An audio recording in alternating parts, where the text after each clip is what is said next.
गुज़िश्ता 10 साल से हादसात में या पैदाइशी माजूरी का शिकार अफराद को रोबोटिक्स टेक्नोलॉजी के ज़रिए जदीद अज़ा लगाकर उनकी ज़िंदगियाँ आसान बना रहे हैं। अब तक आप जैसे नौजवान पाकिस्तान के उन लोगों की मदद कर रहे हैं जिनकी ज़िंदगी एक जगह रुक जाती है। ये तमाम वो टेक्नोलॉजी है जो लोकल यहाँ पे डेवलप की गई है, क्योंकि इससे पहले जो बाहर से इंपोर्ट की जाती थी तो बहुत एक्सपेंसिव थी, उनकी वारंटीज़ भी नहीं थी। इस टेक्नोलॉजी के अंदर हमने एआई का बहुत ज़्यादा यूज़ किया हुआ है। ये वो आर्म्स हैं जो कि आपके क्लाउड सिस्टम से हमारे साथ ऑनलाइन कनेक्टेड होते हैं। हाथ में 14 तरह की मूवमेंट या गेस्चर्स होते हैं, कुल हूबहू वो सारे ही फंक्शंस परफॉर्म कर सकते हैं। रोज़मर्रा के तमाम काम कर सकते हैं, बल्कि काम जो जॉब वाले काम हैं वो भी कर सकते हैं। इस स्केल पे आए कि हम इसको दुनिया में एक्सपोर्ट भी कर रहे हैं। इस टेक्नोलॉजी को इतना लाइट वेट बनाया जाए जिससे लोग काम कर सकें। अब तक किन मुल्कों में आप ये सोल्यूशन दे चुके हैं? जॉर्डन के अंदर काम कर रहे हैं, जापान के अंदर यूज़र्स मौजूद हैं। इतने एडवांस ममालिक में होने के बावजूद उसकी कॉस्ट इतनी ज़्यादा थी कि वो अफोर्ड नहीं कर सकते थे, और उनके लिए यहाँ पे आके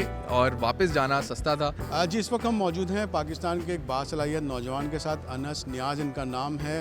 गुज़िश्ता 10 साल से हादसात में या पैदाइशी माजूरी का शिकार अफराद को रोबोटिक्स टेक्नोलॉजी के ज़रिए जदीद अज़ा लगाकर उनकी ज़िंदगियाँ आसान बना रहे हैं। अब तक 1500 से ज़ायद अफराद की ज़िंदगियों को तब्दील कर चुके हैं टेक्नोलॉजी में अपनी महारत के ज़रिए। अनस नियाज़ से जानते हैं कि ये टेक्नोलॉजी क्या है, और आज हम जिस तकरीब में या इवेंट में मौजूद हैं उसके बारे में भी जानते हैं। अनस, बहुत सुन के अच्छा लगा कि आप जैसे नौजवान पाकिस्तान के उन लोगों की मदद कर रहे हैं जिनकी ज़िंदगी एक जगह रुक जाती है, आज़ा नहीं होते, कुछ काम नहीं कर पाते। यहाँ नौजवान मौजूद हैं, बच्चे हैं, ख़वातीन हैं।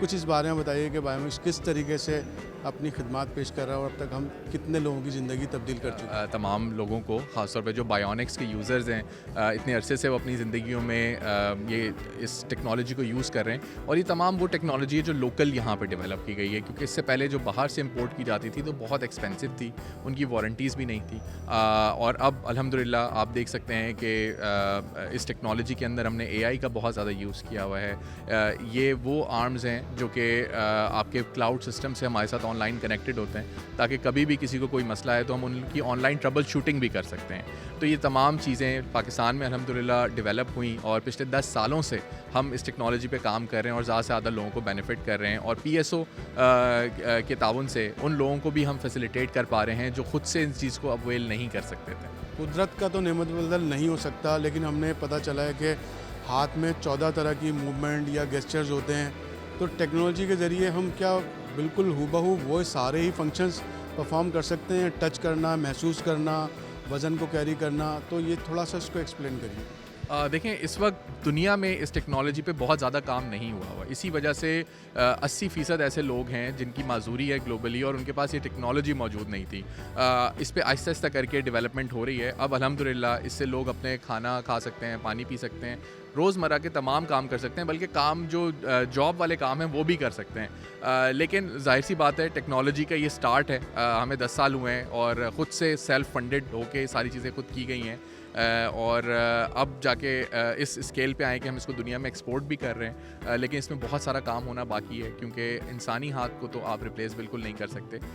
और उसके साथ साथ सिर्फ इसमें मोटर डालना से मसला हल नहीं होता। एक और चीज़ बहुत इंपॉर्टेंट होती है कि इस टेक्नोलॉजी को इतना लाइट वेट बनाया जाए जिससे लोग काम कर सकें। अगर आप इसमें 16 या 26 मोटर्स इसके अंदर ऐड कर देते हैं तो उसका वज़न बहुत ज़्यादा बढ़ जाता है। तो हमें देखना होता है कि कौन सी चीज़ें एसेंशियल हैं, कौन सी चीज़ें फ़िलहाल हमें आगे लेके जानी पड़ेगी। बहुत ज़्यादा चैलेंज आपको हो, कोई ऐसा केस जो बहुत चैलेंजिंग हो, जिसके लिए आपको ज़्यादा कस्टमाइजेशन करनी पड़ गई हो, और फिर उसके बाद आपको उतनी सेटिस्फेक्शन हुई है कि हमने बहुत चैलेंजिंग टास्क पूरा किया है? देखें, अनफॉर्चुनेटली पाकिस्तान में प्रोस्थेटिक्स का कोई कॉन्सेप्ट नहीं है। तो ज़्यादातर जो एम्पुटेशंस होती हैं हॉस्पिटल में होती हैं, वो बहुत ऐसी इस तरह से होती हैं कि जिसमें वो कुछ हाथ का या पाँव का हिस्सा तो बचा लेते हैं, लेकिन उसके बाद उसमें प्रोस्थेटिक लगाना बहुत चैलेंजिंग होता है। और हमारे लिए भी बहुत मुश्किल होता है कि हम किसी को कहें कि जी आपने दोबारा एम्पुटेशन करनी है, तो उसमें फिर हमें फिगर आउट करना पड़ता है। ऐसे बहुत सारे केसेस हैं जिनमें उनकी जो थंब था वो काम नहीं करता था, लेकिन फिर भी जो है ना उसको बस छोड़ दिया गया, और वो वहाँ पे उनको सिर्फ पेन ही करता है। अब उसके ऊपर हम कभी भी कोई प्रोस्थेटिक लगाएंगे तो उसका लेंथ बढ़ जाती है। तो ये टेक्निकल चैलेंजेस हमें रोज़ाना आ रहे होते हैं, लेकिन जब हम इसको पूरा करते हैं तो बहुत खुशी होती है कि हमने एक ऐसी चीज़ की। बल्कि बहुत सारे लोग हैं, इथोपिया से हमारे पास एक बच्ची आई थी, मुझे याद है अभी भी, जिसके हाथ फिंगर्स नहीं थी, और उसको हमने जब प्रोस्थेटिक दिया था तो उनकी खुशी बहुत ज़्यादा थी और वो बहुत सारी दुआएं भी उन्होंने दी और उन्होंने कहा कि हम दुनिया में बहुत सारे ऑप्शंस देख रहे थे लेकिन हमें सबसे बेहतर ऑप्शन पाकिस्तान लगा और पाकिस्तान आके हमने इलाज कराया, तो उनके लिए बहुत बड़ी फ़ख्र की बात थी और हमारे लिए बहुत फ़ख्र की बात थी। अनस, ये हम सब के लिए फ़ख्र की बात है कि आपकी जो प्रोडक्ट है या आपकी जो सोल्यूशन है वो दुनिया में एक्सपोर्ट हो रहा है, ना सिर्फ पाकिस्तान बल्कि दुनिया के और मुल्कों में भी उनकी ज़िंदगी आसान बना रहा है। जाहिर सी बात है, जब ये सोल्यूशन किसी जगह जाएगा पाकिस्तान का नाम पहले जाएगा।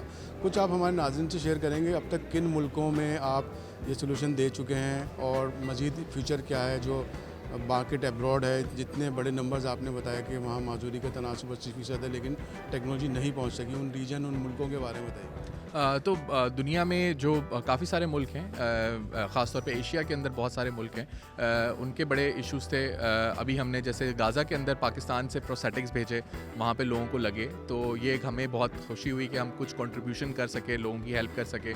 इसी तरीके से हम जॉर्डन के अंदर काम कर रहे हैं, हमारे ग्रीस के अंदर यूज़र्स मौजूद हैं, मैक्सिको में यूज़र्स मौजूद हैं, जापान के अंदर यूज़र्स मौजूद हैं। अब आप ये सोचें कि उन इतने एडवांस ममालिक में होने के बावजूद उसकी कॉस्ट इतनी ज़्यादा थी कि वो अफोर्ड नहीं कर सकते थे और उनके लिए यहाँ पे आके और वापस जाना सस्ता था रादर देन कि वो वहीं से कोई सोल्यूशन ऑप्ट करते।